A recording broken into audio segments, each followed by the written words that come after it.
ओम शांति। आज 31/8/2021 के महावाक्य।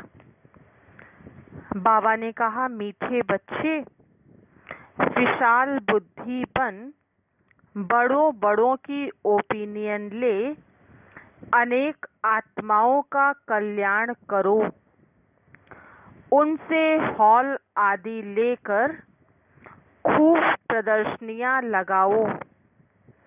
प्रश्न: अभी तुम्हें कौन सी स्मृति आई है जिसका सिमरण करो तो कभी दुखी नहीं होंगे? उत्तर: अभी स्मृति आई कि हम पूज्य राव थे, अभी फिर रंक बने, अब फिर से बाबा हमें राव राजा बना रहे हैं। बाबा अभी हमें सारे विश्व का समाचार सुनाते हैं। हम वर्ल्ड की हिस्ट्री ज्योग्राफी को जान गए हैं। इन्हीं स्मृतियों का सिमरण करते रहो तो कभी अपने को दुखी नहीं समझेंगे, सदा खुश रहेंगे। गीत: नयनहीन को राह दिखाओ प्रभु। ओम शांति। मीठे मीठे सिकीलधे रूहानी बच्चों ने गीत सुना। बच्चे समझते हैं कि बाप को मिलना व बाप से वर्षा लेना बहुत सहज है। गाया भी जाता है, बाप से 1 सेकंड में जीवन मुक्ति का वर्षा मिलता है। जीवन मुक्ति माना सुख, शांति, संपत्ति आदि का वर्षा। अब जीवन मुक्ति और जीवन बंध 2 अक्षर हैं। बच्चे जानते हैं इस समय भक्ति मार्ग और रावण राज्य के कारण सब जीवन बंध में हैं। बाप आकर बंधन से मुक्त करते हैं, वर्षा देते हैं। जैसे बच्चा जन्मा और माँ बाप मित्र संबंधी आदि समझ जाते हैं, वारिस पैदा हुआ। जैसे यह समझना सहज है, वैसे वह भी सहज है। बच्चे कहते हैं, बाबा कल्प पहले मिसल आप हमको आकर मिले हो, आपसे ही सहज वर्षा पाने का रास्ता मिला है। यह तो हर एक जानते हैं, नई सृष्टि का रचयिता भगवान ही है। वह हमको भटकने से बचाते हैं। कल भक्ति करते थे, आज बाप से सहज ज्ञान और राजयोग का रास्ता मिला है। बच्चे अपना अनुभव सुनाते हैं कि हमने बी के द्वारा ज्ञान सुना कि 2 बाप हैं। यह सिवाय तुम्हारे और कोई के मुख से कहने में आएगा नहीं कि 2 बाप हैं। तुम्हारी हर एक बात वंडरफुल है। अभी स्मृति में आता है, जो यहाँ के होंगे उनको झट स्मृति में आ जाएगा। हाँ, स्मृति में आए हुए को भी माया कोई समय जोर से थप्पड़ लगाए विस्मृत कर देती है। इसमें बच्चों को बड़ा खबरदार रहना है। स्मृति तो बाप ने दिलाई है, पवित्रता का कंगन भी पूरा बांधना है। रक्षा बंधन का रहस्य क्या है, सो तो अभी तुम जानते हो। किसने यह प्रतिज्ञा कराई है? काम तो महाशत्रु है। बाप कहते हैं, मेरे साथ प्रतिज्ञा करो कि कभी भी पतित नहीं बनूंगा। और मुझे याद करते रहो, तो आधा कल्प के पाप जलकर खत्म हो जाएंगे। बाप गारंटी करते हैं, परंतु यह तो बच्चे समझते भी हैं। बाप गारंटी करते हैं, यह तो बात ठीक है ना। सोनार गारंटी भी क्या करेंगे कि हम पुराने जेवर को नया बनाएंगे। उनका तो यह काम ही है। आग में डालने से जरूर वह सच्चा सोना ही बन जाएगा। तो बाप समझाते हैं, आत्मा में भी खाद पड़ी है। कैसे सतो रजो तमो में आते हैं, यह बहुत सहज है। चित्र भी इसलिए बनाए हैं कि इस पर सहज समझा सकें। यूनिवर्सिटी, कॉलेजेस आदि में भी नक्शे होते हैं ना, अनेक प्रकार के। तुम्हारे भी यह नक्शे हैं। तुम अच्छी रीति किसको समझा सकते हो? ज्ञान सागर पतित पावन बाप ही आकर यह रास्ता बताते हैं, और कोई पतित को पावन बना ना सके। नयनहीन दुखी मनुष्य हैं। तुम बच्चे जानते हो, पहले 2 युगों में दुख होता नहीं, ना भक्ति होती है, वह है ही स्वर्ग।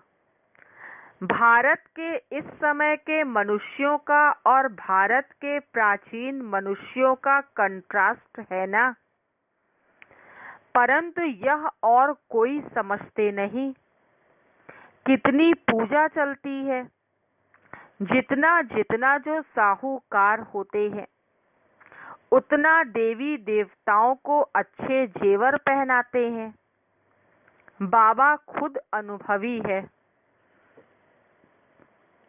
बॉम्बे में लक्ष्मी नारायण का जो मंदिर है, उनके ट्रस्टी ने लक्ष्मी नारायण के लिए हीरों का हार बनवाया था। बाबा को उस ट्रस्टी का नाम भी याद है। पहले शिव बाबा का मंदिर बनाया तो उनको बहुत सजाया, फिर देवताओं का बनाया तो लक्ष्मी नारायण आदि को भी कितने जेवर पहनाए। उस समय कितना धन होगा। मोहम्मद गजनवी कितने ऊंट भर कर ले गए। भारत में कितना अथाह धन था। अभी तुम यथार्थ रीति समझते हो। हमारा भारत क्या था? हमारे भारत में कुबेर का खजाना था। हीरे जवाहरों के मंदिर बनाते थे। अभी वह चीजें हैं नहीं, सब लूट कर ले गए। अभी तो क्या हाल हुआ है। तुम ही पूज्य राव थे। तुम ही 84 जन्म ले पूरे रंक बने हो। ऐसी ऐसी बातें घड़ी घड़ी सिमरन करनी चाहिए, तो फिर कभी भी तुम अपने को दुखी नहीं समझेंगे। दिल में सिमरन करते रहेंगे, बाबा से हम क्या ले रहे हैं। बाप आकर हमको सारे विश्व का समाचार सुनाते हैं। यह वर्ल्ड की हिस्ट्री, ज्योग्राफी कोई भी जानते नहीं। तुम जानते हो, पहले एक धर्म, एक राज्य, एक ही मत, एक ही भाषा थी। सभी सुखी थे। पीछे यह आपस में लड़ने झगड़ने लगे और भारत टुकड़ा टुकड़ा होने लगा। पहले ऐसे नहीं था। वहां कोई भी किस्म का दुख नहीं था। पिछाड़ी में बीमारी का नाम निशान नहीं था। उसका नाम ही है स्वर्ग। तुमको अपनी स्मृति आई है। बरोबर कल्प कल्प हमको विस्मृति होती है। फिर स्मृति में आता है। पहली एकज भूल हुई है, जो रचता और रचना को भूल गए। अभी तुमको आदि मध्य अंत का ज्ञान है। सतयुग में भी यह नॉलेज नहीं होगी तो फिर परंपरा कैसे चल सकती? उस समय मुख्य तो राजे लोग ही होते हैं, ऋषि मुनि थोड़े ही होते हैं। वे द्वापर से आते हैं। ऋषि मुनि आदि को खान पान भी राजाओं से ही मिलता है। राजाएं संभाल करते हैं, क्योंकि फिर भी संन्यास करते हैं ना। प्राचीन भारत का प्राचीन योग गाया जाता है। प्राचीन ऋषि मुनि नहीं कहेंगे, वह तो द्वापर में ही आते हैं।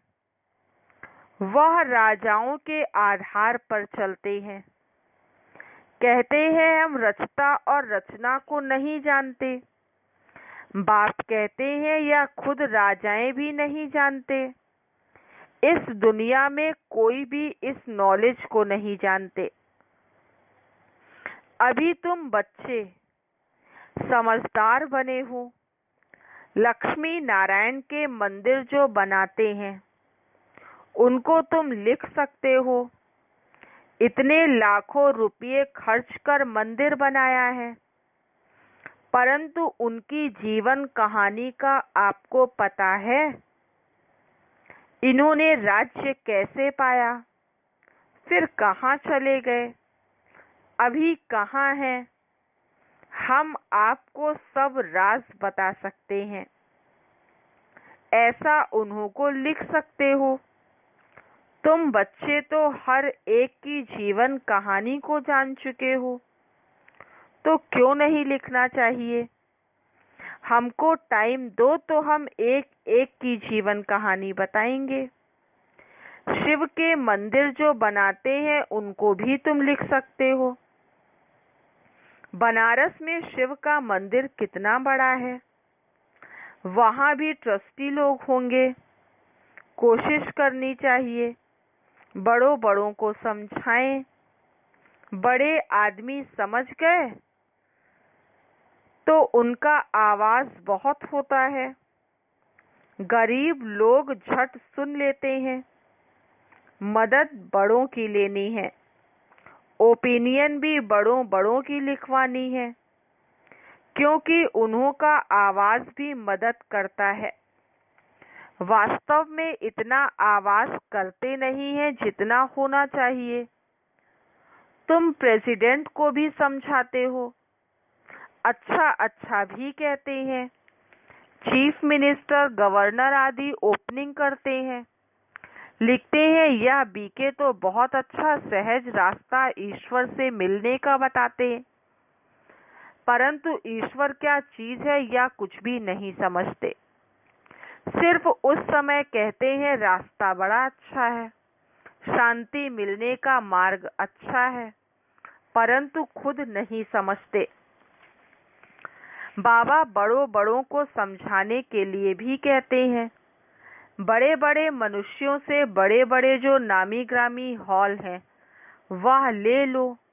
बोलो हम सब मनुष्यों के कल्याण के लिए यह प्रदर्शनी हमेशा के लिए रखना चाहते हैं। सिर्फ एडवर्टाइज करनी है।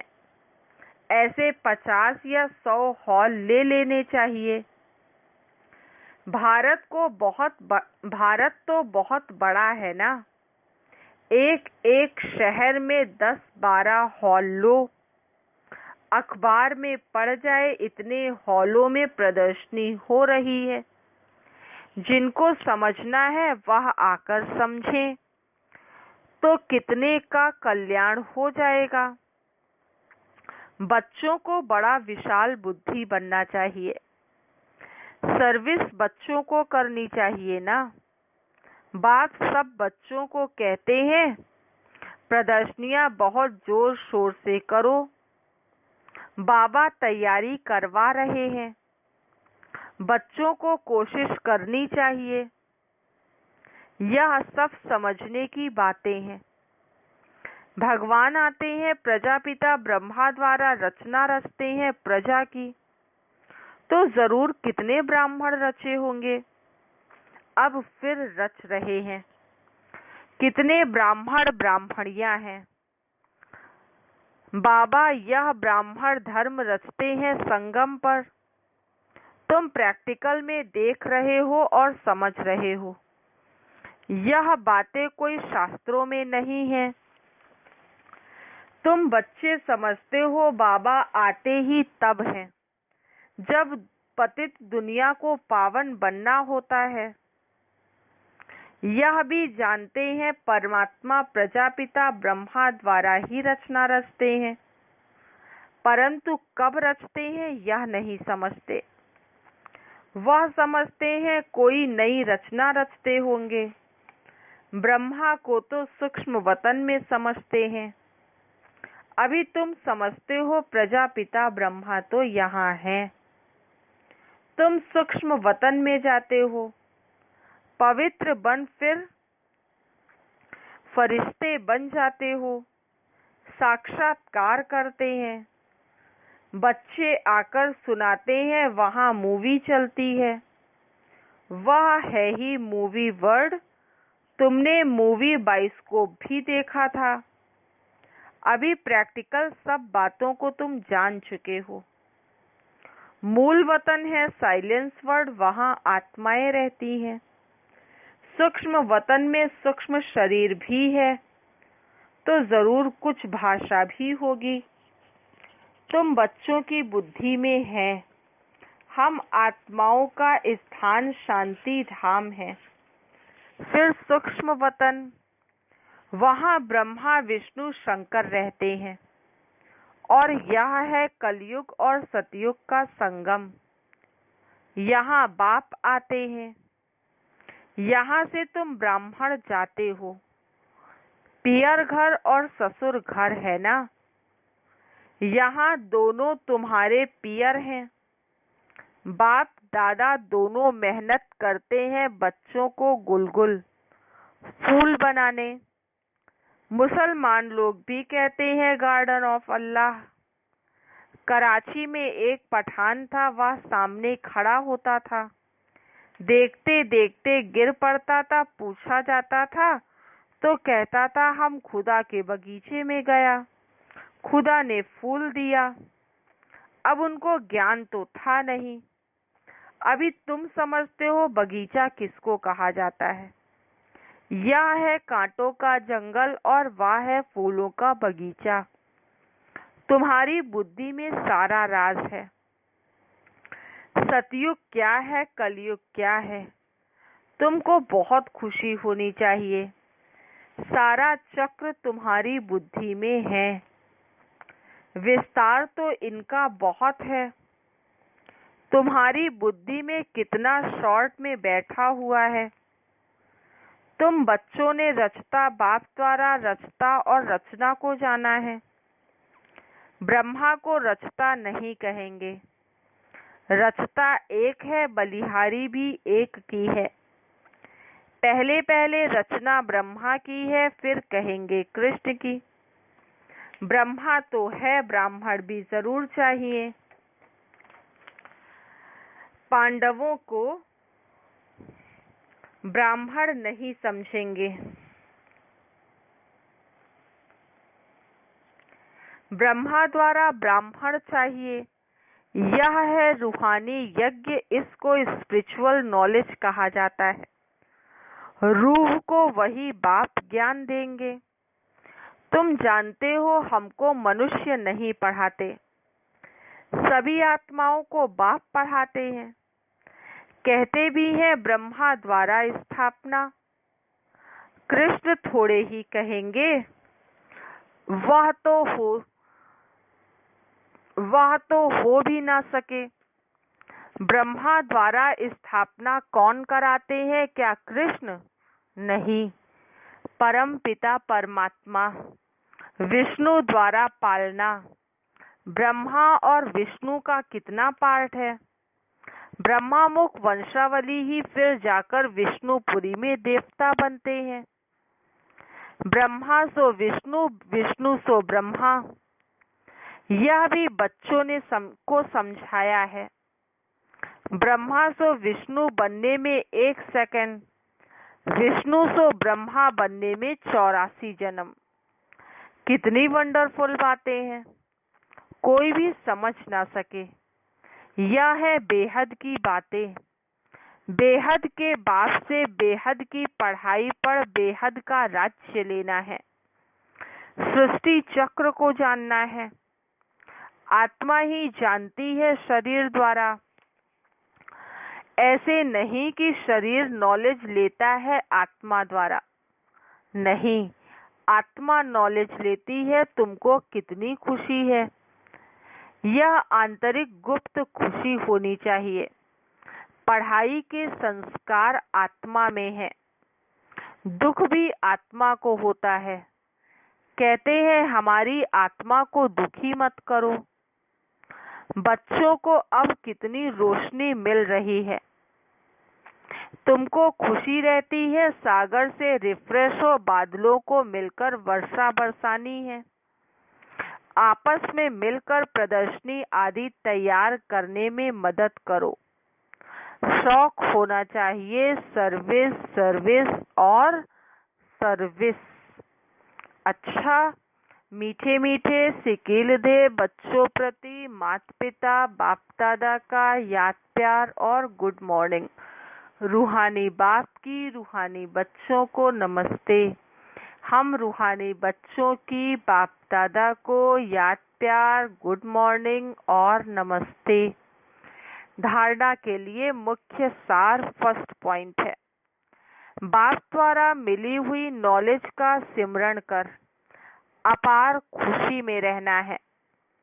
विशाल बुद्धि बन जोर शोर से सर्विस करनी है। सेकंड पॉइंट, बाप द्वारा जो स्मृति मिली है उसे विस्मृति में नहीं लाना है।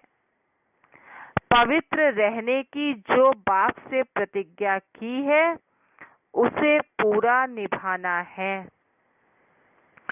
वरदान, अपने भाग्य और भाग्य विधाता के गुण गाने वाले सदा प्रसन्न चित्त भव।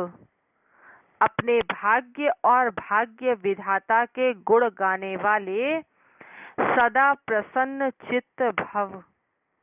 सभी ब्राह्मण बच्चों को जन्म से ही ताज तख्त तिलक जन्म सिद्ध अधिकार के रूप में प्राप्त होता है। तो इस भाग्य के चमकते हुए सितारों को देखते हुए अपने भाग्य और भाग्य विधाता के गुण गाते रहो तो गुण संपन्न बन जाएंगे। अपनी कमजोरियों के गुण नहीं गाओ, भाग्य के गुण गाते रहो। प्रश्नों से पार रहो, तब सदा प्रसन्न चित्त रहने का वरदान प्राप्त होता। फिर दूसरों को भी सहज ही प्रसन्न कर सकेंगे। स्लोगन, एक नामी और इकोनॉमी से चलना ही ब्राह्मण जीवन में सफलता का आधार है। एक नामी और इकोनॉमी से चलना ही ब्राह्मण जीवन में सफलता का आधार है। ओम शांति।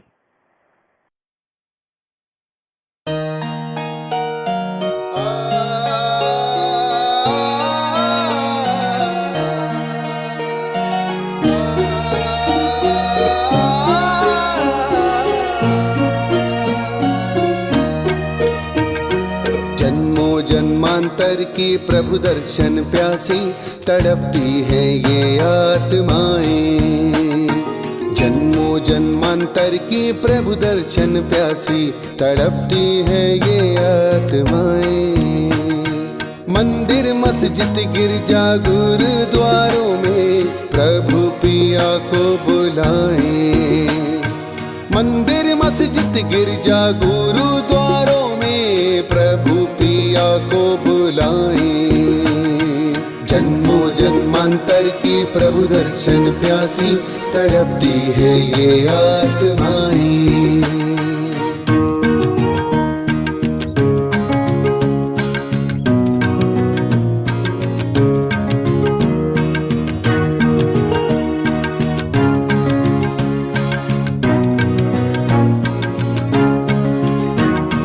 प्रभु जी ने सुन ली है उनकी पुकार, आबू में है शिव ब्रह्मा गुलजार। दृष्टि से मानव को देव बनाए, वो दृष्टि से सृष्टि को पावन बनाए। भारत में स्वर्ग लाए, हम रूहानी बच्चे उनका ये संदेश सुनाए। जन्मों जन्मांतर की प्रभु दर्शन प्यासी तड़पती है ये आत्माएं। जन्मों जन्मांतर की प्रभु दर्शन प्यासी तड़पती है ये आत्माएं।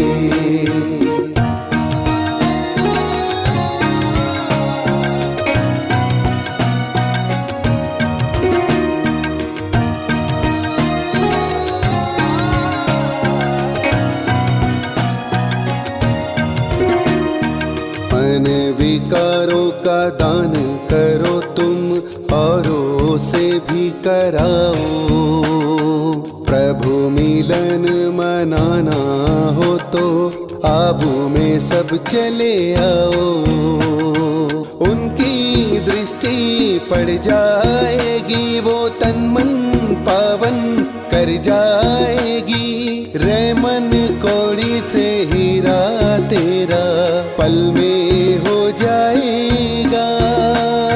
मने मना भव मामे कम से पाए हैं हमने शिवम। जन्मों जन्मांतर की प्रभु दर्शन प्यासी तड़पती है ये आत्माएं। जन्मों जन्मांतर की प्रभु दर्शन प्यासी तड़पती है ये आत्माएं।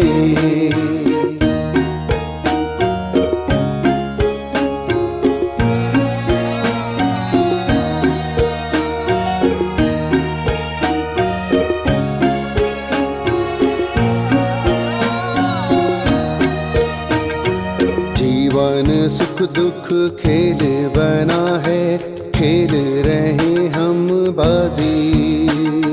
प्रार्थना पूजा आजान से ही शिव जी होते हैं राजी। सच्चे दिल से दिल वालों की प्रभु जी माला बनाते हैं। ज्ञान योग धारणा सेवा से जो जीवन बनाते हैं। मुक्ति जीवन मुक्ति से ही प्रभु जी ये सृष्टि चलाई। जन्मों जन्मांतर की प्रभु दर्शन प्यासी तड़पती है ये आत्माएं। मंदिर मस्जिद गिरजा गुरुद्वारों में प्रभु पिया को बुलाएं। जन्मों जन्मांतर की प्रभु दर्शन प्यासी तड़पती है ये आत्माएं। जन्मों जन्मांतर की प्रभु दर्शन प्यासी तड़पती है ये आत्माएं।